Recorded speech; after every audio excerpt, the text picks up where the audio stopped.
Well, welcome everybody to day 2 of the Democrat shutdown. Let's make absolutely clear what's happening here.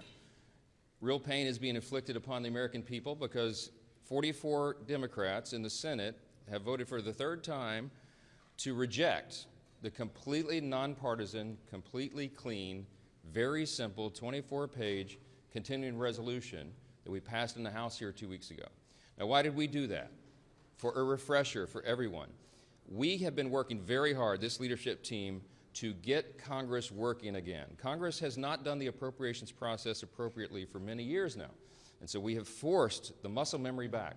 Our appropriators have done a great job in bipartisan fashion, by the way, and they've worked very hard and passed 12 separate appropriations bills through the committee as is supposed to be done. We passed 3 of those off the House floor. The Senate did its work. For the first time in years, the Senate passed 3 appropriations bills off the floor. Those bills don't match up exactly. So the way the system works, everybody remembers from civics, is that when the 2 chambers have bills that don't align perfectly, you put together a conference committee. That's been done. All of that work's been done very deliberately, very carefully, and as good stewards of taxpayer resources. The problem is we ran out of time because the end of the fiscal year is September 30th. So we did the logical, simple, good faith thing. Instead of loading up a continuing resolution to keep the lights on, to keep the government open so this process can continue, instead of loading it up with poison pills or gimmicks or tricks, we sent over a very simple continuing resolution that every single Democrat in the Senate has voted for in the past, just to keep the government open for the people, so that we could get to November 21st, 7 weeks, to allow more time for this process to play out. That is what happened. Now, the Democrats did something they've never done before. Chuck Schumer has led them all to vote against it. Everybody's been discussing this for the last few days. Why in the world would Chuck Schumer do a 180-degree turn?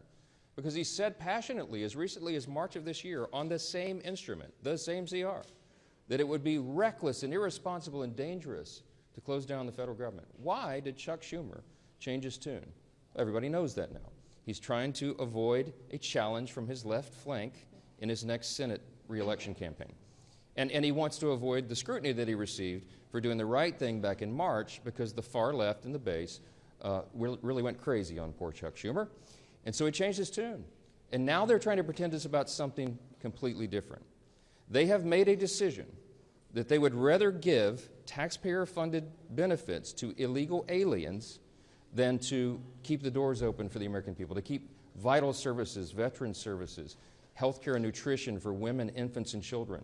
They would rather not pay the troops and TSA agents and Border Patrol agents. They would rather stop services of FEMA in the middle of a hurricane season than to do the right thing for partisan political purposes.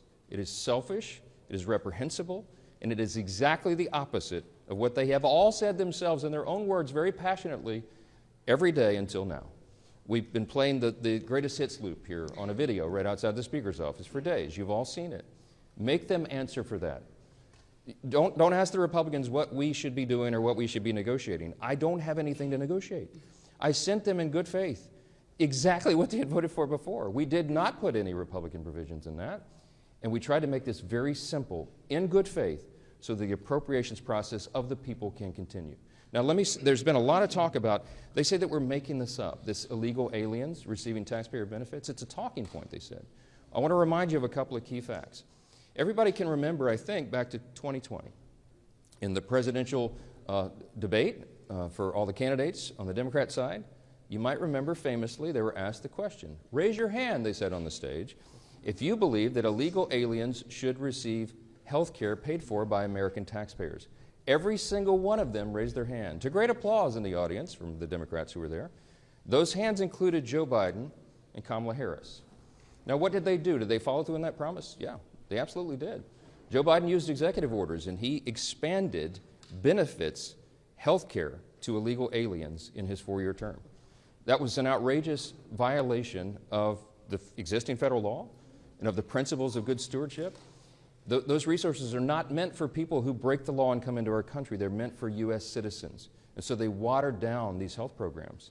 It was terribly dangerous. So we got the majority. President Trump has returned to the Oval Office with a mandate of 75 million Americans, this big popular vote win. The House Republicans received our largest popular vote total in the history of this institution. Republicans went immediately to work. And we passed the one big beautiful bill, the working families tax cut. And we fulfilled all the promises that we made. One of the key promises that we made, because you all know that the open border was probably the #1 issue in the election cycle, was that we would end that madness. We would cut off resources, hard-earned taxpayer dollars by American citizens not going to reward people for breaking our law and coming over the border. And we did that. The one big beautiful bill, the working families tax cut, included a huge provision. A big chunk of that bill was the health provisions. Now, why are we saying that they want to return and restore taxpayer-funded benefits to illegal aliens? Because that's exactly what they did. When they rejected the clean CR that we sent over, the Senate Democrats, Chuck Schumer, filed a counter-proposal. Now, what was in that counter-proposal? You can see it for yourselves. In fact, if you're watching at home, go to my website right now, speaker.gov. Go to the press releases tab and you'll see it. It's listed right there. Just click on it.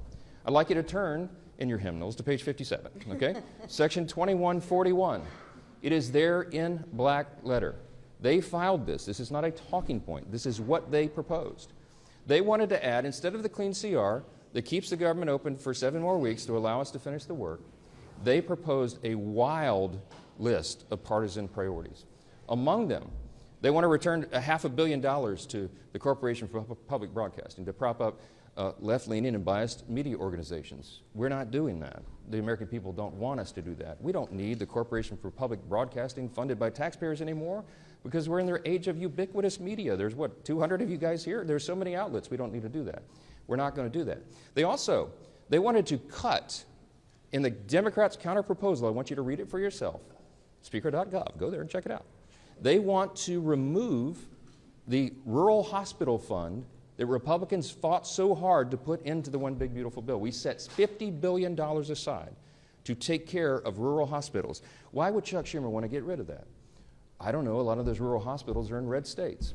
You have to decide for yourself what the motivations are here. But they say they're for health care. Why would they want to do that? The other thing that they put in there is very important. And on page 57 in section 2141, not a Republican talking point, read from the Democrats' document themselves. They said that they want to repeal the health provisions of the one big beautiful bill. Now, why is that so important? Because I want to tell you what those health provisions did.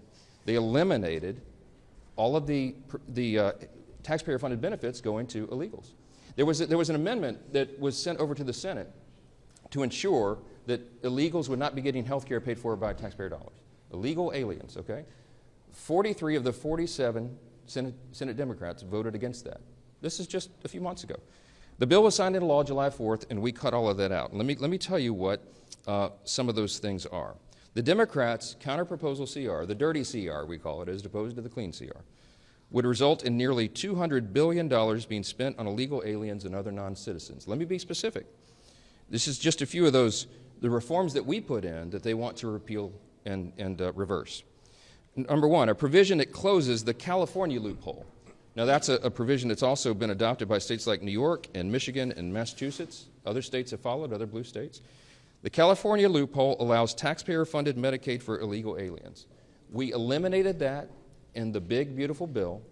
Their counteroffer is to repeal and reverse that. That would cost $34 billion of U.S. taxpayer funds. Number two, a provision that prohibits Medicaid from paying more for emergency care provided to illegal aliens than it does for American patients who are disabled or elderly or children. We eliminated that in their counterproposal that they have filed that you can read yourself. They want to repeal that. That would cost taxpayers $28 billion. Here's another one, number three. They've counterproposed a provision that ends the Obamacare funding for non-citizens. The cost of that repeal would be $91 billion to all of you. Taxpayers, hardworking American citizens would be funding that. A provision that repeals the Obamacare special rule for immigrants. That cost would be $27 billion for taxpayers. A provision that ends Medicaid funding for those improperly granted asylum and parole under President Biden's open borders. The cost of that would be $6 billion. I think that's actually a low estimate. You know, President Biden intentionally opened the border and Kamala Harris for 4 straight years. By some estimates, 20 million illegal aliens came from every country all around the world. And a lot of dangerous people came into the country. And you know what they did? They granted them all asylum. They gave them all this parole status so that they could roll on to taxpayer benefits. We've all been funding that. Republicans said, no, that does not comport with common sense. We're going to do right by Americans and not everybody else. We're not going to incentivize illegal immigration, and that's exactly what Biden and Harris did. It's what President Trump ran on to end, and we did that. It took the president about 2 months, and he closed that border tight. We don't have that problem anymore, but we still got to deal with the tens of millions of people who are here illegally. We're working on that. So the Democrats' so-called reasonable counterproposal would reverse all those common sense reforms I just listed and more. And I don't want you to take our word for it. I don't want you to regard this as some talking point. I want you to go read it for yourselves. Speaker.gov, go to press releases. You'll see it's the first thing listed. Click on the bill and go through it yourself, and you'll see it. The result of all this would be $200 billion at least in taxpayer-funded benefits going straight to illegal aliens. Those are the simple facts. They cannot refute it. We have been making the rounds in all the media and every mainstream media outlet that we can get to over the last few days, and no one can challenge the facts that are on the paper. It's right there for everybody to see themselves. We have lots to say about that, and I'll answer some questions.